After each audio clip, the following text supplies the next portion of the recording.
O Corinthians segue quebrando tabus. O jejum de 14 anos sem perder para o Vasco da Gama foi para o espaço na noite dessa quarta-feira, hein? Xiii! É o Jornal da Central começando aqui no nosso futebol. Oferecimento KTO, onde a diversão acontece.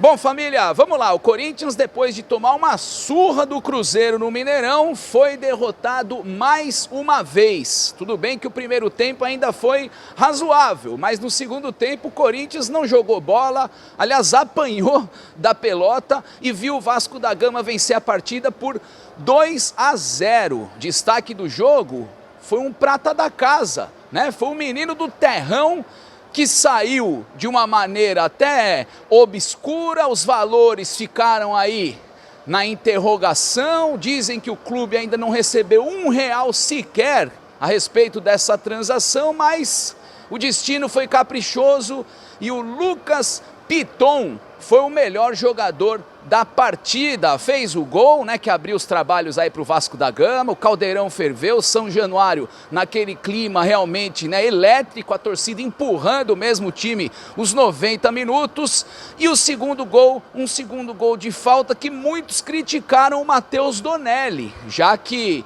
no primeiro tempo o Igor Coronado tinha batido uma falta igualzinha, né, praticamente idêntica, e o goleiro do Vasco, Léo Jardim, buscou. E aí? Falha ou não foi falha do Matheus Donelli? A verdade é, o Corinthians afunda na crise, né? Segue aí com uma das piores defesas do campeonato, e o Rafael Larrutia, né, que dirigiu a equipe por 3 partidas, na vitória sobre o time baiano, né, sobre o Vitória, em casa, mas nas derrotas para o Cruzeiro e para o Vasco da Gama, o Larrutia está dando adeus, e agora que venha Ramon Dias, e que ele venha com o pé quente e consiga já estrear com vitória, né? Ele já estreia terça-feira em casa contra o Criciúma num jogo que valem 1.800 pontos, é o campeonato do Corinthians, e o Corinthians não pode nem pensar em perder esse jogo aí pro Criciúma, hein?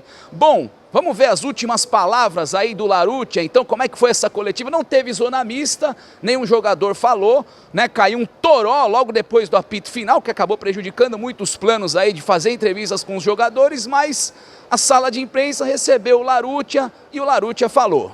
Nós tivemos um encontro hoje no hotel, né? Um encontro rápido ali, e muito feliz pela chegada dele, dei as boas-vindas, é um treinador que é uma referência para todos nós treinadores, então não tenho dúvida de que vai agregar muito daqui para frente. Não falamos nada sobre o jogo hoje, ele preferiu deixar a preparação do jogo seguir como a gente já tinha estabelecido, mas certamente ele acompanhou o jogo e dá para ele ter um panorama muito bom aí do que a gente tem de desafio pela frente. Boa noite, Rafael, tudo bom? Pedro Cunha da Vável Brasil. O Corinthians vive um momento complicado dentro do campo, na tabela do campeonato, mas fora do campo, na questão institucional, também vive uma crise, momentos complicados. Como que vem sendo o trabalho interno dentro do clube para blindar o vestiário desses problemas, desses fatores institucionais que vem acontecendo no Corinthians, para que esse grupo não se afete pelo extracampo e foque só apenas dentro de campo? Obrigado. Boa noite. Bom, o elenco tá muito focado ali nos objetivos que a gente tem, os caras estão comprometidos, estão tentando, estão treinando bastante, assim, treinando na medida do possível. A gente não tem conseguido treinar, né, nessa sequência de jogos aí que eu assumi. A gente treinou pouco, a gente mais recuperou, mas o ambiente interno ali no dia a dia é tranquilo, assim, o grupo está blindado, o Fabinho faz muito bem esse papel também ali de blindar o elenco, né, para que eles tenham a tranquilidade de poder trabalhar e de colocar a energia necessária ali no dia a dia. Então, eu até falei para eles agora no vestiário, eu tenho certeza que vai virar essa chave, porque eles estão lutando, eles estão batalhando e as coisas vão acontecer, vai dar certo. Rafael aqui, boa noite, Bismarck Rodrigues da Rádio Coringão. Uma pergunta até concisa, por que o Corinthians não consegue ser ofensivo? Até mesmo quando estava com 1-0, conseguiu atacar muito pouco o Vasco na segunda etapa. Qual o problema do Corinthians para ser mais ofensivo? Olha, eu vou falar referente ao período que eu estive, né, no comando, um período de praticamente uma semana, né? Na verdade, um pouquinho mais, ali 8 dias. E assim, para mim é muito claro, a gente não conseguiu treinar.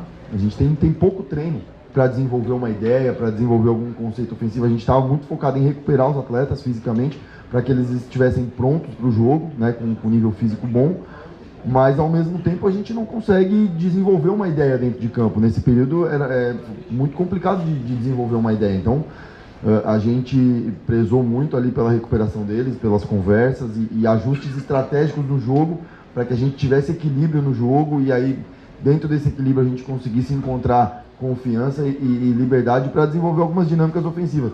Mas como eu falei na minha primeira coletiva, essas ações, esses mecanismos de terminação de jogada em último terço do campo, isso são ações que tem que ser treinado e demanda tempo, né?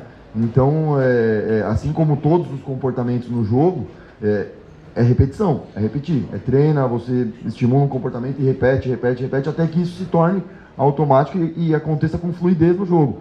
E a gente não tem esse tempo. Então, assim, a gente tem que, agora sim, vai ter um tempo para trabalhar, para ser desenvolvida a ideia, e certamente vai acontecer.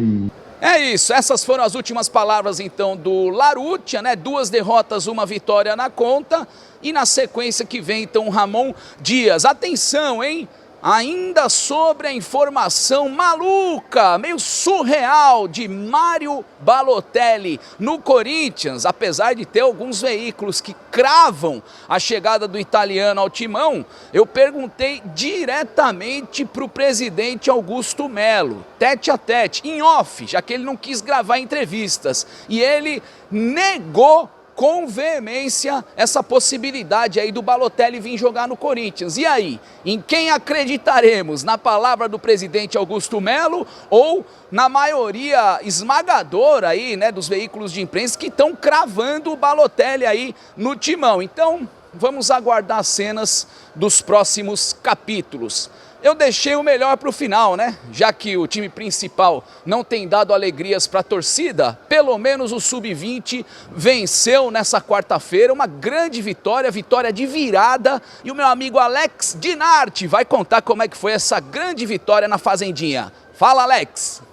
Pois é, meu caro Gima Maravilha, grande Alexandre Gimenez, um dos melhores repórteres esportivos do Brasil, hein? Microfone da Central do Timão ligado aqui diretamente da Fazendinha do Parque São Jorge. Rapaz, que vitória do Corinthians no Campeonato Brasileiro Sub-20, hein? 13ª rodada, o Corinthians fez 4-2 no Bahia. A cena foi a seguinte, fiel torcida corintiana, o Corinthians fez 1-0, o Bahia empatou e virou. No entanto, depois a força corintiana fez-se presente aqui no Parque São Jorge, com gols de Renato, depois Denner, depois Renato outra vez e fechando a conta Franco Delgado, o Corinthians fez 4-2 no Bahia, a 2ª vitória consecutiva do time hoje comandado pelo técnico Milton Tadeu, que inclusive passou pelos nossos microfones da Central do Timão, bastante aliviado, comemorando muito esta vitória em casa para poder colocar o Corinthians aí com possibilidade de classificação à próxima fase. Não é isso, professor Milton? Essa é a cara do Corinthians. Acho que não tem jogo mais que mostre isso. A gente poderia ter feito o gol antes. Foi um jogo muito aberto, a equipe do Bahia é muito boa, né? Já sabia das transições, há 3 atacantes lá na frente, empurrar o nosso time para trás, mas foi um jogo aberto. No segundo tempo, graças a Deus a gente conseguiu ainda pôr mais volume, só que a bola não entrava e de repente a gente toma o gol, faltando acho que 10, 12 minutos. Mas aí os meninos mostraram muita força, tem que ressaltar a entrega deles, a alegria. O Corinthians, foi Corinthians totalmente hoje. É isso aí, fiel torcida, depois de 2 vitórias consecutivas, uma fora de casa contra o Botafogo e hoje aqui no Parque São Jorge contra o Bahia, o Corinthians vai a Porto Alegre enfrentar o Grêmio. Pois é, o próximo desafio do Timão ocorre no próximo sábado e nós com certeza vamos torcer muito para a molecada do Corinthians em busca da classificação à próxima fase, lembrando que apenas os 8 primeiros da classificação vão ao mata-mata do Brasileirão Sub-20, tá certo? É isso aí, com imagens de Felipe Bezerra, Alex Dinarte para o Jornal da Central. É isso então, família, assim foi mais um Jornal da Central, clima quente, muita coisa acontecendo aí no nosso Coringão, então você tem que seguir a Central do Timão em todas as redes sociais, né? No Instagram, no Facebook, no TikTok, no Twitter, para se informar, para se inteirar e saber tudo sobre o meu, o seu, o nosso Coringão. Saudações alvinegras, até o próximo programa então, forte abraço!